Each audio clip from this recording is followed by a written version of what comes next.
Namdev Shastri ऑफिशियलला subscribe करा. सिद्धांत ऐका, आनंदी, निर्भय व सुखी व्हा. धन्यवाद.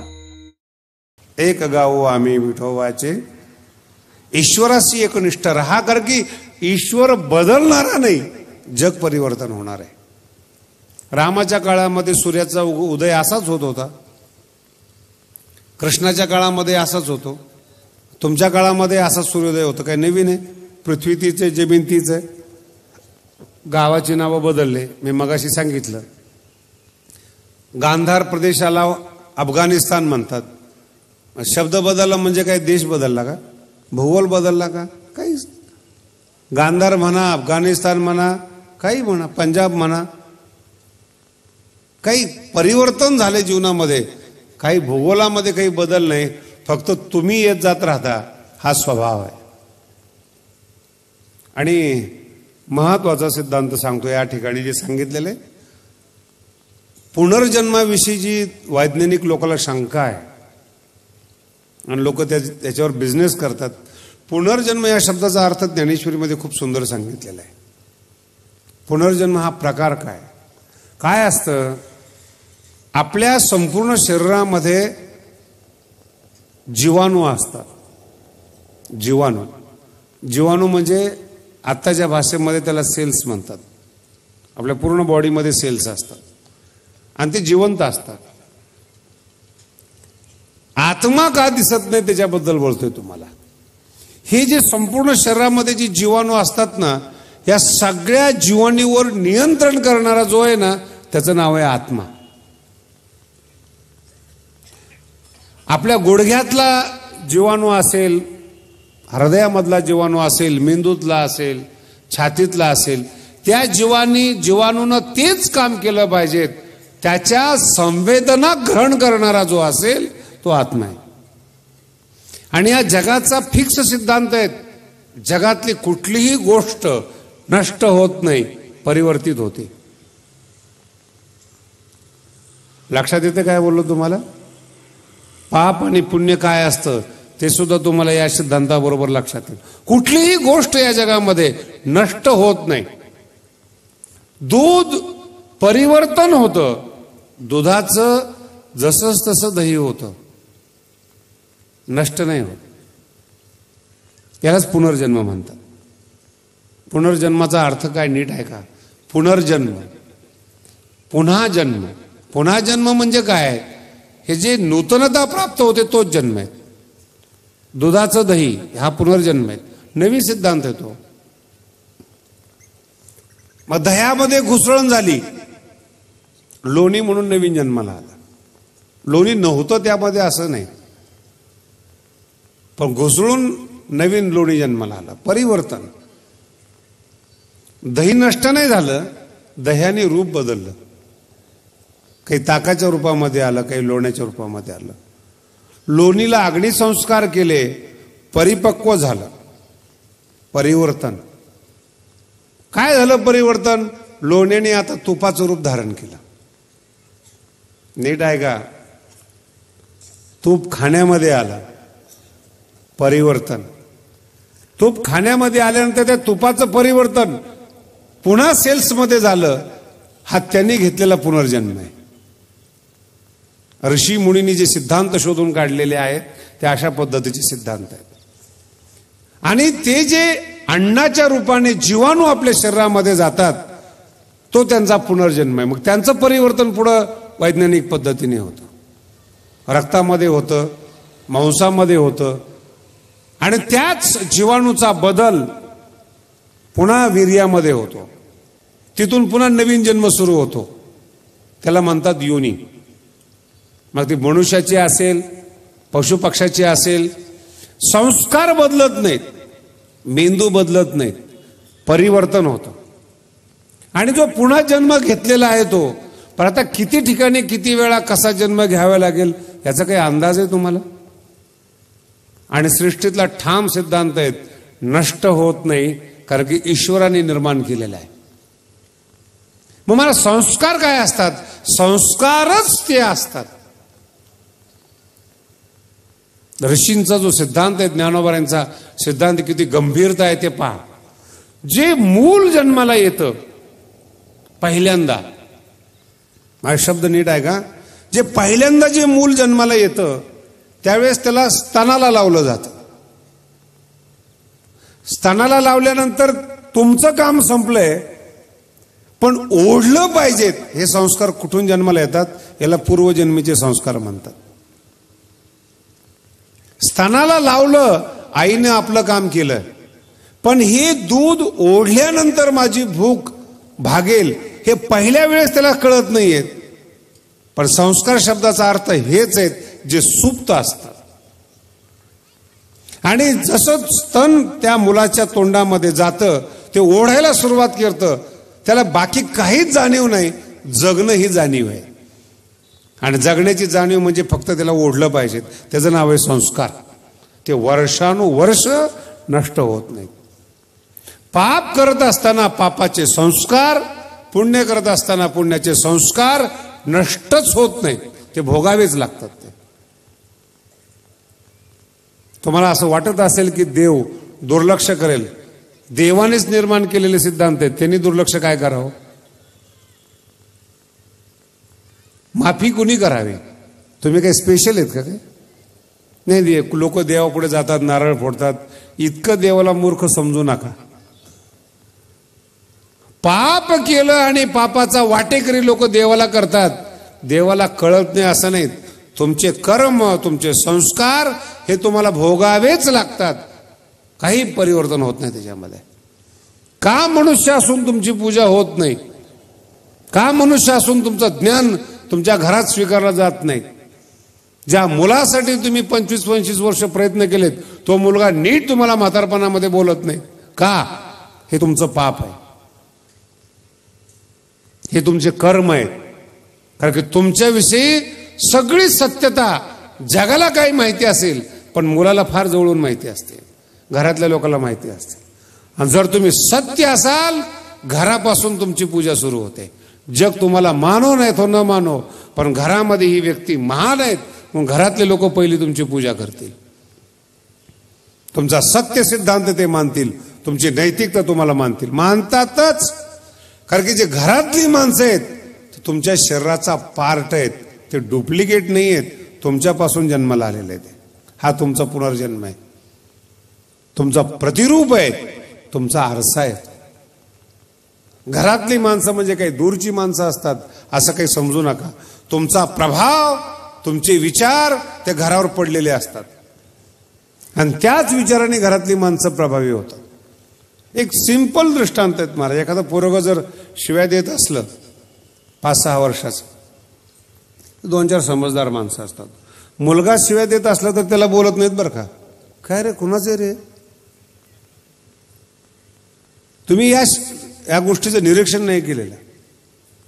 मुलगा शिवाय देतो याचं विशेष वाटत नाही. समजदार माणसं विचारतात, का रे कुणाचं आहे? ते आमक्याचे. मग बरोबर आहे.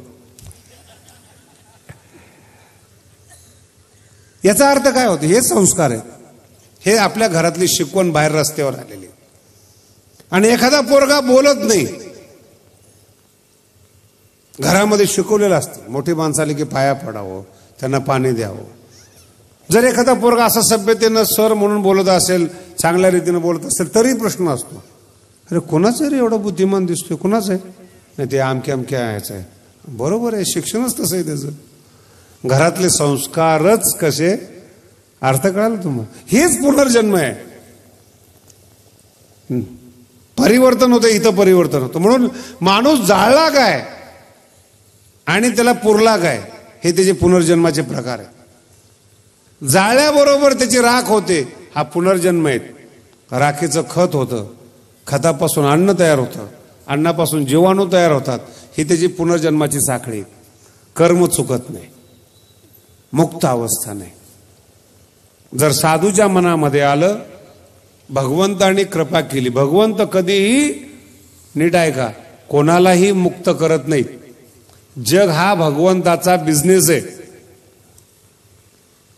आणि कोणत्याही धंद्यावाल्या माणसाला ग्राहक तुटावं असं वाटत, हे ज्ञानोबरा आहे तुकोबरा आहेत, तुम्हाला मुक्तीचा रस्ता दाखवतात.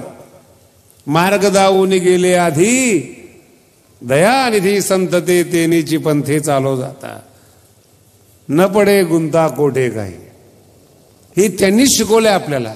देवाचे द्वारी उभा क्षणभरी तेने मुक्ती. देवाचे बरं का. आता तुम्हाला मी प्रश्न विचारतो, कणाकणामध्ये जर देव आहे तर देवाचं द्वार कोणतं आलं आणि भिंत कोणती आली? कधी विचार केलाय का तुम्ही या गोष्टीवर?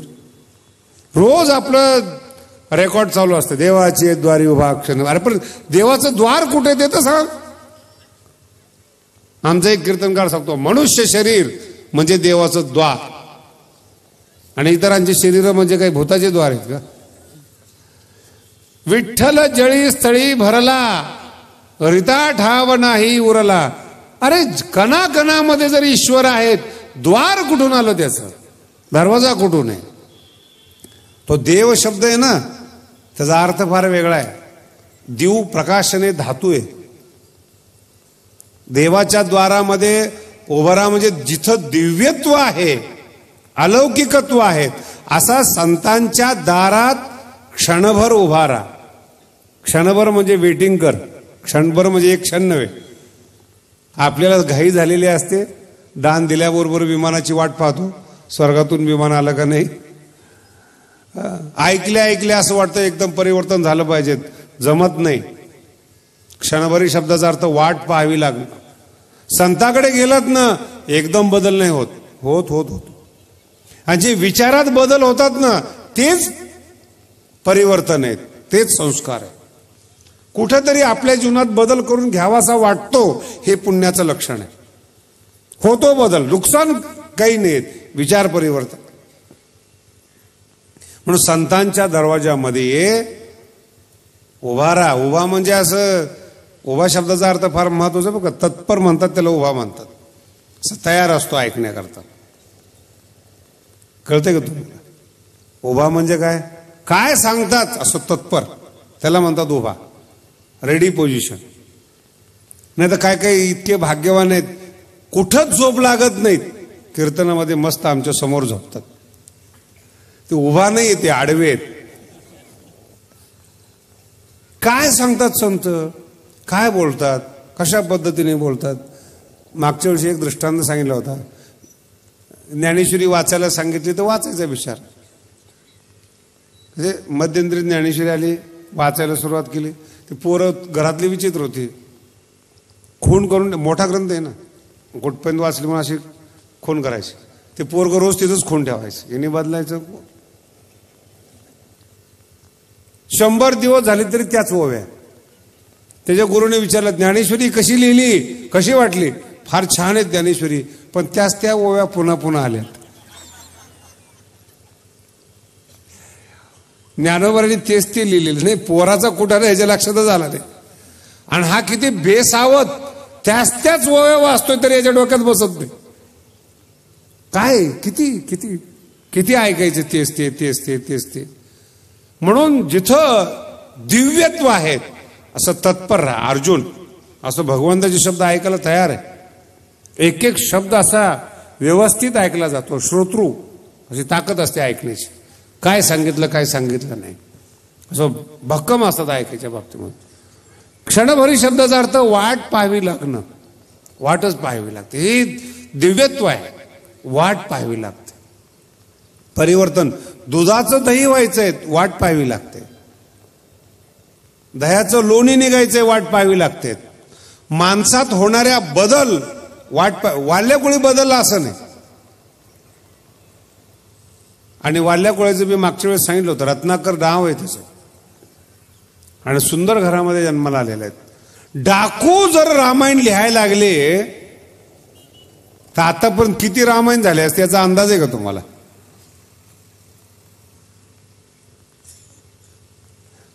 वाल्मिक हा मूळचा चांगला आहे.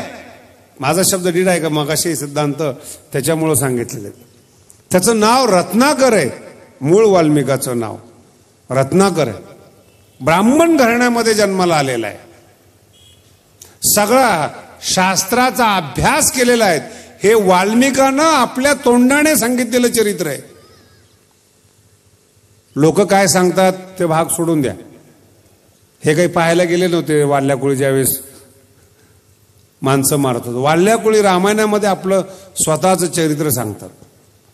चांगल्या घराण्यामध्ये मी जन्माला आलेलो होतो, सगळ्या शास्त्रांचा माझा अभ्यास होता, मध्यंतरी संगत लागली आणि मी बिघडलो.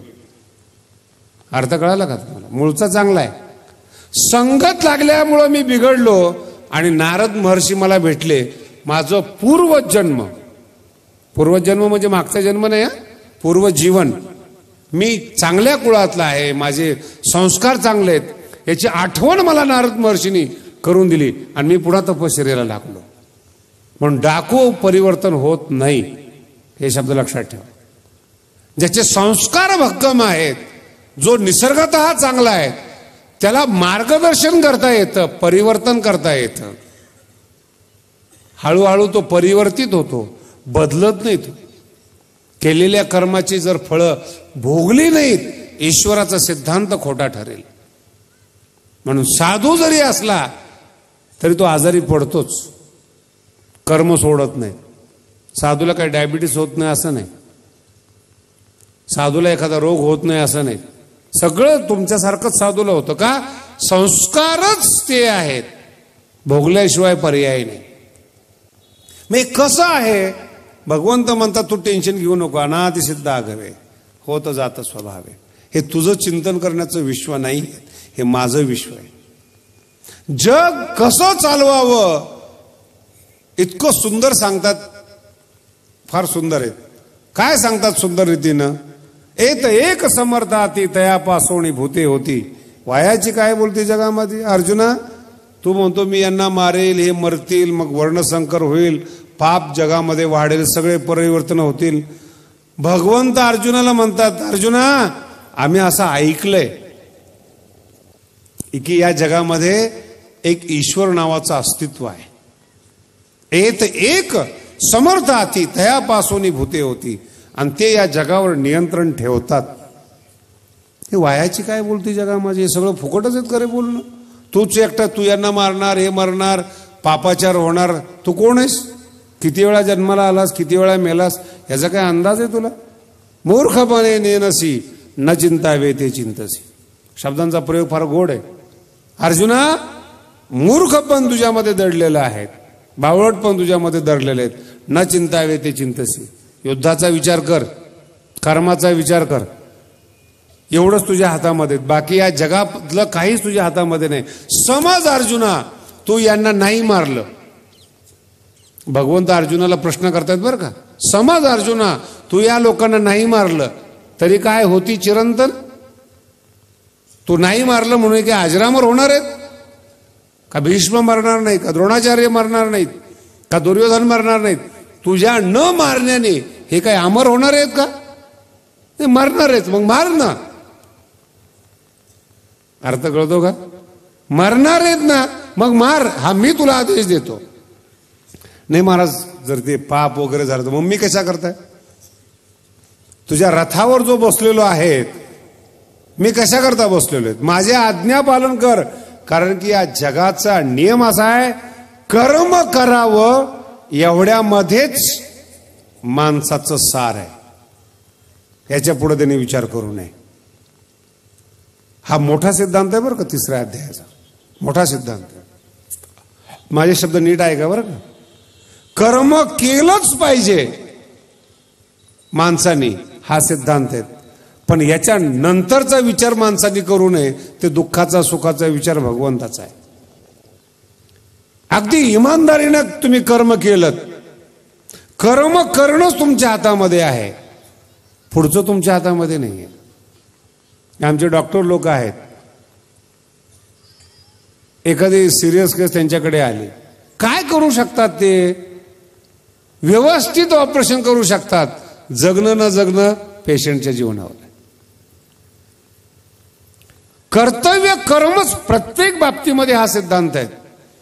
शेतकऱ्यांनी उत्तम शेती करावी, सगळी चांगली शेती केली त्यांनी, पण तो जर म्हणत असेल की शेतीपासून मला एवढं उत्पन्न मिळायला पाहिजे, निसर्ग बांधलेला नाही, काय अवस्था झाली मी आता न बघितली. सगळ्या शेतकऱ्यांच्या आशेवर गारा पडल्या. पाणी पडलं असं म्हणत नाही बरं का.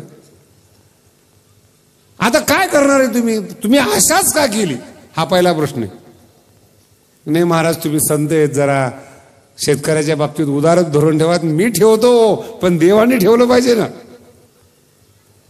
माझी इच्छा आहे किंबहुना सर्व सुखी पूर्ण होणी, माझी इच्छा आहे. पण निसर्गाचं मत काय आहे हे कुणी ठरवलेलं आहे? आणि निसर्ग शब्दाचा अर्थच ईश्वर आहे. विज्ञान काय सांगतंय? कमी दाबाचा पट्टा तयार झाला. कुणी केला? प्रश्न शिल्लकच आहे. मागे पेपरला आलो तर कमी दाबाचा पट्टा निर्माण झाला उत्तर ध्रुवीय स्थळावर, म्हणून इंग्लंडमध्ये बर्फाचं प्रमाण जास्त झालं. घराच्या समोर प्रत्येकाच्या लंडनमध्ये 4-4 फूट एका रात्रीमध्ये बर्फ साठतो. कशामुळे? कमी दाबाचा पट्टा निर्माण झाल्यामुळे. कोणी निर्माण केला पट्टा? विज्ञान म्हणतात ते माहित नाही आम्हाला. कमी दाबाचा पट्टा निर्माण झाला एवढं सांगू शकतो, पण पट्टा का निर्माण झाला हे सांगू शकत. यालाच म्हणतात कर्म. एक कर्म सामुदायिक असतं आणि एक कर्म व्यक्तिगत असतं. अर्थ लक्षात येतोय? सामुदायिक कर्म शब्दाचा अर्थ असा आहे समुदायाचं कर्म. समजा एक विशिष्ट प्रकारचा एरिया आहे, तिथे जर काही निर्माण झालं तर ते सामुदायिक कर्म असतं. त्याचे सुखदुःख साधूसह सगळ्यांना भोगावे लागतात. ते सामुदायिक कर्म आहे. आणि एक व्यक्तिगत कर्म आहे, सगळ्याचं चांगलं होतं आणि याचंच पिकत नाही पटत. सगळ्यांची शेती सारखीच असते. हे बियाणं आणतं ते ना किडकं बियाणं निघतं. पेरतं सगळ्याबरोबर, उगवतं सगळ्याचं, याचं एकट्याचं उगवत नाही. तो म्हणतो काय झालं? बियाणं खराब आहे, कर्म खराब आहे. म्हणून तुझ्याच नशिबात का खराब आहे? चांगलं बियाणं शोधायला गेलास तू आणि बियाणं खराब निघालं नशीब, काय करता येत नाही त्याच्यामध्ये. परिवर्तनीय असं जीवनामध्ये नाही काही. हे 3ऱ्या अध्यायाचा मुख्य सिद्धांत आहे. आणि या सिद्धांताचं मुख्य लक्षण फार पूर्वीपासून चाललेलं आहे. सहयज्ञा प्रजा सृष्ट्वा पुरोवाच प्रजापती. पृथ्वी ज्यावेळेस निर्माण झाली होती त्यावेळेस प्रजापतीनं हा सिद्धांत सगळ्या जगासमोर मांडलाय. सगळ्यांनी कर्म केलंच पाहिजेत. बिना कर्माचं खाणाऱ्याला भगवंत म्हणतात मी पचू देणार नाही. नीट ऐका ज्ञानेश्वरी. जो वाटून खाणार नाही, जो स्वतः एकटाच खाईल, भगवंत म्हणतात ए पचंती आत्मकारणात सस्ते नये. जो स्वतः करता जीवन जगतो, भगवंत त्याला म्हणतात तो चोर आहे. तुम्ही ठरवा तुम्ही कोण आहात. हे भगवंतानी किती सोप्या आणि साध्या शब्दामध्ये लिहिलेले आहेत. यज्ञ म्हणजे काय? कुंड तयार करून हवन करणं, त्याला यज्ञ म्हणत नाही. यज्ञ शब्दाचा अर्थ आहे सामुदायिक जीवन जगणं, त्याचं नाव आहे यज्ञ. यज्ञ म्हणजे कुंड करा, हवन करा, बाकीच्याने बसून राहणे, एकाने आहुती टाका, ते यज्ञ नाहीत.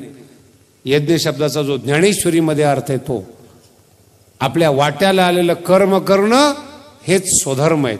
हाच यज्ञ आहे. तो इमानदारीने केलं तर तो यज्ञ फलीभूत होतो, यज्ञ परिपूर्ण होतो.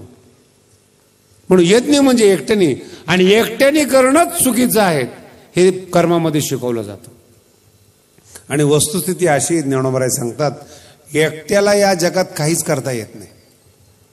तुमच्या अंगावरचे जे कपडे आहेत याला किती माणसाचं योगदान आहे, कधी अभ्यास करून पाहिलंय का?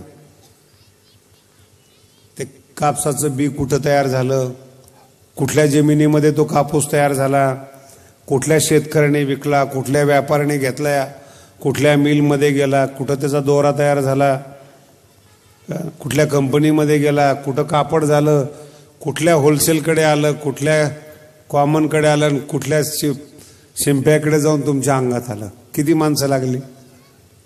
काय करतो एक माणूस? काय किंमत आहे त्याला?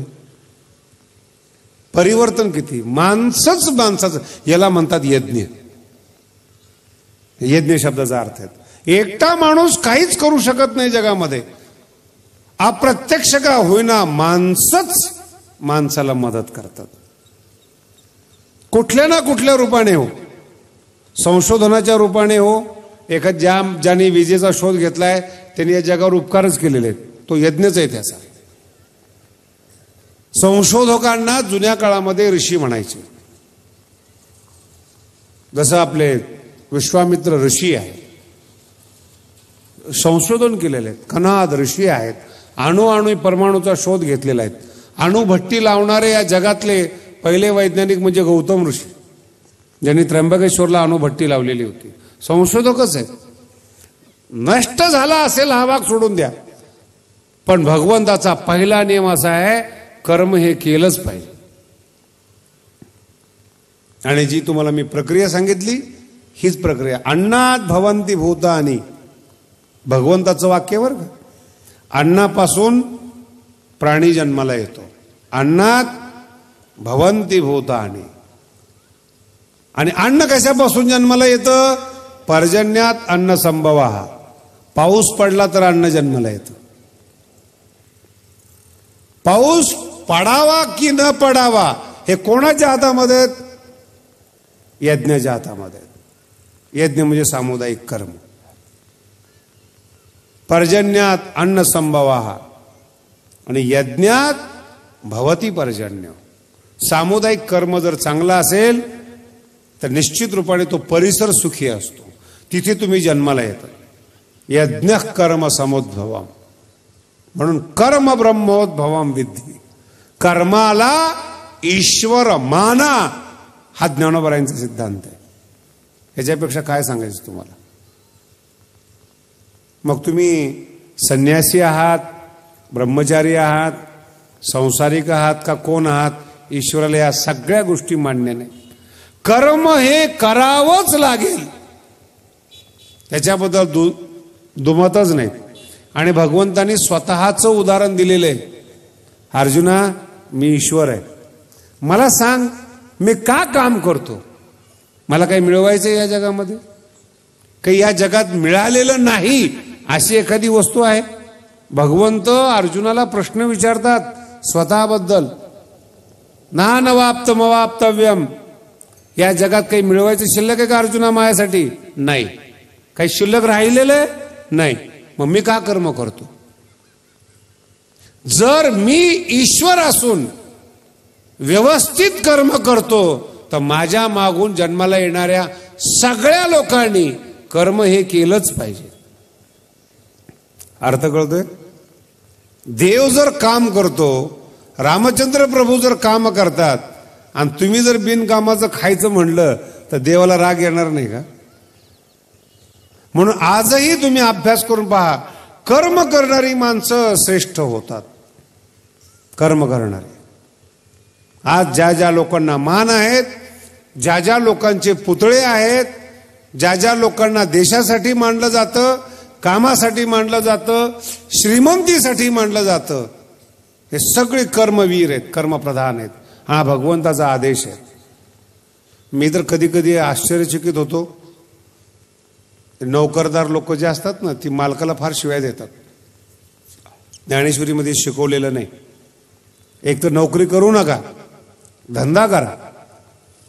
पण जर नोकरी करत असाल तर मालकाच्या विषयी प्रामाणिकपणा ठेवा. हा धर्म आहे. तुकोबारांनी पण हे लिहिलेले आहे. स्वामी काच. नोकरी करत असाल तर तो मालक तुमचा देव आहे. प्रामाणिकपणे नोकरी करा, तिथंच चोऱ्या करू नका. तरी जर इच्छा नसली नका करू नोकरी, तुम्ही तुमचा व्यवसाय करा. पण तो चांगला आहे म्हणून तुम्ही चांगले आहात. कंपनी जर बंद पडली ना, कशी वाताहत होते नोकरदारांची, काही सांगायला पाहिजे. आणि दुसरा विषय महत्वाचा सांगतो. तुमच्या घरात 4 माणसं असतात, आईबाप, भाऊ बहीण वगैरे 4-5 माणसं असतात. तुम्हाला समतोल ठेवता येत नाही. ज्या कंपनीमध्ये 1,00,000 कामगार आहेत आणि तो व्यवस्थित कंपनी चालवतो, काय भगवंताने किती सामर्थ्य दिलं असेल? तुम्ही कधी या गोष्टीचा विचार केलाय का? घरातली 5 माणसं आपल्याला सांभाळणं होत नाहीत, वैतागतो आपण. तो 1,00,000 माणसं सांभाळतो. मग 5 माणसं तुम्ही सांभाळतायत त्याच्या कर्माचं फळ, आणि 1,00,000 माणसं सांभाळतोय त्याच्या कर्माचं फळ भिन्नच असेल ना. तुम्हाला सायकल असेल तर त्याला हेलिकॉप्टर असेल.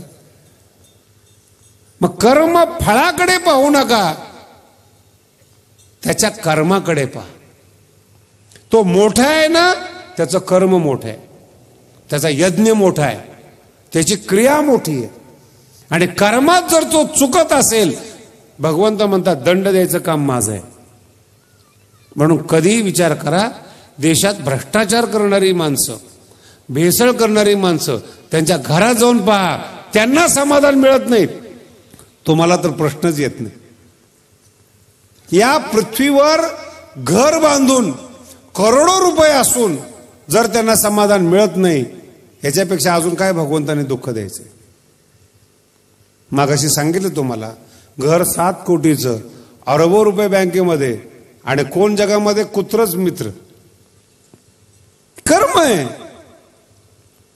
म्हणून कर्माचा सिद्धांत असा आहे, जो बसून खातो भगवंत म्हणतात त्याला मी पचू देत नाही. तुम्ही जन्माला आलात, कर्म करणं गरजेचं आहे, आणि कर्म केल्यानंतर कोणतं फळ प्राप्त करून द्यायचंय भगवंत म्हणतात हे माझ्या हातामध्ये.